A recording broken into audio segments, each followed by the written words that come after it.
ఏఎస్బీఎల్ వారి శ్రీరామనవమి కళ్యాణ మహోత్సవం సింగర్ సునీత గారి మధురగానంతో మార్చి 27 సాయంత్రం 5:30కు బుక్ మై షోలో మీ ఉచిత పాస్ ఇప్పుడే బుక్ చేసుకోండి. ఏపీలో మరొక భారీ పరిశ్రమ స్థాపనకి రంగం సిద్ధమైంది. ఉత్తరాంధ్రలో వెలుగు రేఖ కాబోతుంది. మరొక స్టీల్ ప్లాంట్ ఆవిర్భవించబోతోంది. 3 days to go, 2 days to go అంటూ Arcelor Mittal Nippon Steel company slogans release చేసింది. ఈ నెల 23వ తేదీన ప్రతిష్టాత్మకంగా భూమి పూజ చేయబోతున్నారు. ఈ ప్రాజెక్ట్ రావడం వల్ల కలిగేటువంటి ప్రయోజనాలు ఏంటి, అలానే ఈ పరిశ్రమను తీసుకురావడంలో ఏపీ ప్రభుత్వం కృషి ఏంటి విశ్లేషించే ప్రయత్నం చేద్దాం. మనతో పాటు బీజేపీ నేత, ఏపీ అధికార ప్రతినిధి పెద్దిరెడ్డి రవికిరణ్ గారు ఉన్నారు. రవికిరణ్ గారు నమస్తే. సార్ కేశవ్ గారు, మీకు సుమన్ టీవీ వీక్షకులందరికీ నమస్కారం అండి. చాలా భారీ పరిశ్రమ అనౌన్స్మెంట్ స్వయంగా కంపెనీనే ట్వీట్ చేసింది, డీటెయిల్స్ షేర్ చేసింది. చాలా రోజులుగా డిస్కషన్ జరుగుతుంది. ఆర్సిలర్ మిట్టల్ స్టీల్ అలానే నిప్పన్ స్టీల్ ఈ కాంబినేషన్లో ఒక భారీ పరిశ్రమ రాబోతుంది. దానికి ముహూర్తం ఖరారైంది. ఏంటి ఈ పరిశ్రమ వస్తే ఉత్తరాంధ్రలో ఆల్రెడీ వైజాగ్ అంటేనే స్టీల్ సిటీ అంటారు. సో మరొక స్టీల్ సిటీ రాబోతుంది. ఆ పక్కనే అనకాపల్లి కేంద్రంగా రాబోతుంది. ఏం జరగబోతుంది? చాలా అద్భుతమైన విషయం అండి. ఎందుకంటే మా ప్రభుత్వం వచ్చిన ఈ 21 మాసాలలోనే అద్భుతమైనటువంటి వేగం, ఈజ్ ఆఫ్ డూయింగ్ బిజినెస్ గురించి మాట్లాడలేదు, మేము స్పీడ్ ఆఫ్ డూయింగ్ బిజినెస్ గురించి మాట్లాడుతాం అన్న దానికి ఇదొక మచ్చు తొనక. దీనికి ముందు కూడా మనం అనేకమైన చూసాం. ఏ రకంగా గూగుల్ డేటా సెంటర్స్ కావచ్చు, వివిధ డేటా సెంటర్స్ యొక్క ఫైనలైజేషన్ లో ఎంత వేగంగా పనిచేసి అటు ప్రధానమంత్రి నరేంద్ర మోడీ గారితో కూడా సత్యనాథల్ గారు మాట్లాడి ఫైనలైజ్ చేసుకున్నటువంటి ఒక గొప్ప పరిశ్రమ 150,000 కోట్ల పైసలకు. దానికి అనుగుణంగా వివిధ బ్రూక్ ఫీల్డ్స్ అని వివిధ డేటా సెంటర్ కంపెనీస్ కూడా క్యూ కట్టే సుమారుగా 5 లక్షల కోట్ల వరకు పెట్టుబడులు ఆ ప్రాంతంలోకి వస్తున్నాయి. అలా ముందుకెళ్తున్నాం. దానికి కొనసాగింపుగానే ఈ స్పీడ్ ఆఫ్ డూయింగ్ బిజినెస్ లో భాగంగా ఏదైతే అనకాపల్లిలో ఆర్సిలర్ మిట్టల్ మరియు జపాన్ కంపెనీ అయిన నిప్పాన్ రెండు కలిసి సంయుక్తంగా దేశంలోనే మొట్టమొదటి green field steel factory, steel ఉత్పాదక కేంద్రాన్ని గ్రీన్ ఫీల్డ్ అంటే ఎటువంటి కాలుష్యం లేకుండా హరిత విద్యుత్తోనే నడిపేటువంటి ఒక పెద్ద పరిశ్రమన దగ్గర 150,000 కోట్ల పైచిలకు. ఎందుకంటే 2 ఫేజెస్ గా చేస్తారంట కేశవ్ గారు. రేపు 23వ తారీఖు అంటే సోమవారం 23వ తారీఖు శంకుస్థాపన చేయబోతున్నామని సాక్షాత్ ఆ కంపెనీ వారే ట్వీట్ చేశారు. 3 days to go అని చెప్పేసి. ఇది అద్భుతమైన విషయం. ఏ రకంగా 21 మాసాలలోనే ఇంత భారీ పరిశ్రమకి, ఎందుకంటే అంత పెద్ద ఇప్పుడు సాఫ్ట్వేర్ కంపెనీస్ దాని యొక్క స్వరూపం వేరు కేశవ్ గారు. కాకపోతే ఇటువంటి మ్యానుఫ్యాక్చరింగ్ యూనిట్స్ ఇంత లక్షల కోట్ల పెట్టుబడులు తీసుకురావడం, దానికి అనుమతులు, ఎన్వైరన్మెంట్ క్లియరెన్స్, ల్యాండ్ ఎలకేషన్, ఇది మా ప్రభుత్వం వచ్చిన ఆగస్టు 2024లో ఆర్సిలర్ మిట్టల్ ఒక ప్రపోజల్ పెట్టారు, మేము ఇలా పెడతామని చెప్పి.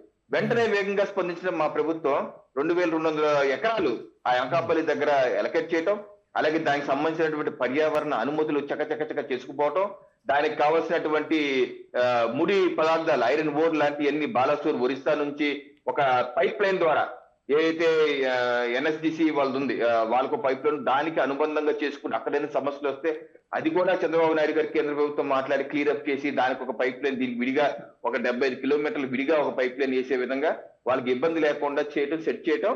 ఇది రేపు 23వ తారీఖు భూమి పూజ చేసుకుని ముందుకు రావటం. అలాగే దీని యొక్క ఫస్ట్ ఫేజ్ యొక్క ప్రొడక్షన్ కూడా 2029కి ఎన్నికలకి వెళ్లే లోపు వారు చెప్పినటువంటి దాంట్లో 28 చివరి లేకపోతే 29 స్టార్టింగ్ లోనే దీన్ని ప్రారంభించేస్తూ ప్రొడక్షన్ స్టార్ట్ అయిపోతాయి అన్నారు. తర్వాత సెకండ్ ఫేజ్ కూడా స్టార్ట్ చేస్తారు. సో ఈ రకంగా ఒక పెద్ద పరిశ్రమ ఇప్పుడు వరకు వాళ్ళకి గుజరాత్ లోనే ఉంది. ఇది ఆర్సిలర్ మిట్టల్ వాళ్ళకి ఇందాక మీరు చెప్పినట్టుగా అదే 9 మెట్రిక్ టన్స్ ఎంత ఉంది. ఇది కూడా ఇంచుమించుగా అంత కెపాసిటీ. మళ్ళీ దాన్ని ఫేజ్ గా పెంచుతారు. ఆ తర్వాత వాళ్ళు ఇంకో ప్రాజెక్ట్ ఒరిస్సా కూడా ప్లాన్ చేసుకుంటున్నారు. అదే ఇప్పటి వరకు దేశంలో వాళ్ళు పెట్టిన దాంట్లో ఇది రెండోది, మళ్ళీ దేశంలో ప్రప్రథమ గ్రీన్ ఫీల్డ్. సో ఇది మా ప్రభుత్వం యొక్క వేగంగా స్పందిస్తున్న తీరికి పరిశ్రమలు, తద్వారా మీరు ఇందాక అడిగారు దీనివల్ల ఉపయోగం ఏంటంటే పరిశ్రమలు, తద్వారా ఉద్యోగ ఉపాధి అవకాశాలు, మ్యానుఫ్యాక్చరింగ్ యూనిట్ కి కలిపి అనుబంధ పరిశ్రమలు, దానికి అనుబంధ పరిశ్రమలు చాలా ఉంటాయి. అది రావటం, వాటికి మళ్ళీ కొత్త బిజినెస్ పెరగటం, దానికి ఉద్యోగ ఉపాధి అవకాశాలు రావటం. వెరసి ఉత్తరాంధ్ర ప్రాంతంలో ఈ 21 మాసాల్లోనే మీరు చూడండి, స్టార్టింగ్ లో మా ప్రభుత్వం వచ్చే స్టార్టింగ్ లో ప్రధానమంత్రి నరేంద్ర మోడీ గారు వచ్చి గ్రీన్ హైడ్రోజన్ 2 లక్షల కోట్ల పైసలకు శంకుస్థాపన చేశారు. వర్క్స్ జరుగుతున్నాయి. అదో పెద్ద 1 లక్షల కోట్ల ప్రాజెక్ట్. ఇంకో 1 లక్షల కోట్ల ప్రాజెక్ట్ ఇందాక నేను చెప్పినట్టు డేటా సెంటర్స్, 3 లక్షల కోట్ల ప్రాజెక్ట్స్ ఈ యొక్క ఆర్సిలర్ మిట్టల్.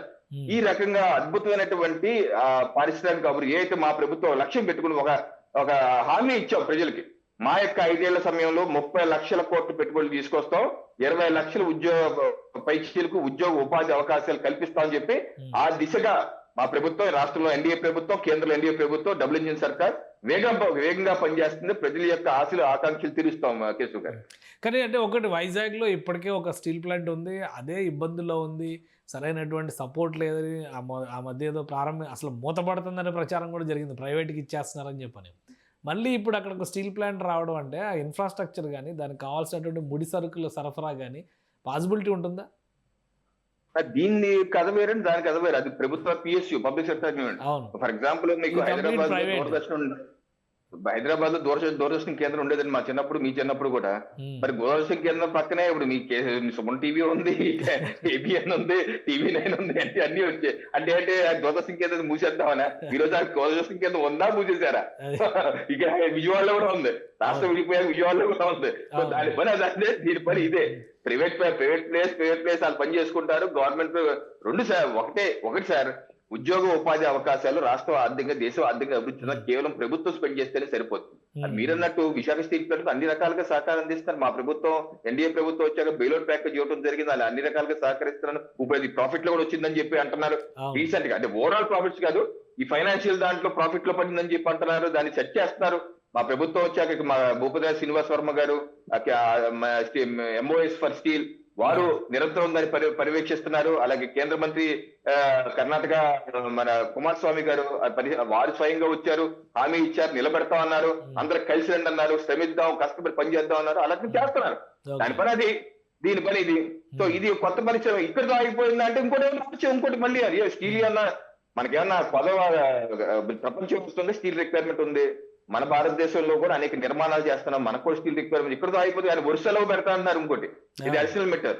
ఒరిస్సాలో కాదయ్యా, మీరు ఏమన్నా అక్కడ ఏమన్నా నెల్లూరులో పెట్టండి, లేకపోతే ఇంకో చోట ఏమైనా పెట్టండి అని చెప్పి అన్నారు. ఏమైనా కుదిరింది అనుకోండి, వారికి ముడి పదార్థాలు కావాలి, రాయలసీమ నుంచి ఇస్తాం అనుకోండి. అక్కడ ఏమైనా ఉంటే కనుక నాకు తెలీదు. ఇంకా అక్కడ స్టీల్ ప్లాంట్ కడుతున్నారు, కడప స్టీల్ ప్లాంట్, దానికి ముందుకు వెళ్తున్నారు. ఏదన్నా అది కూడా అదేనా అక్కడ ఉంది, అక్కడ ముడిచే ఇంకా ఉందని బయటపడింది అనుకోండి, అక్కడ నుంచి ఇంకోటి ఇస్తాం, ఇంకోటి కట్టండి అంటే నెల్లూరులో కడతారేమో, చూద్దాం. అంతేకాని ఒకటి వస్తుందంటే ఇంకోటి తొక్కేద్దామని కాదండి.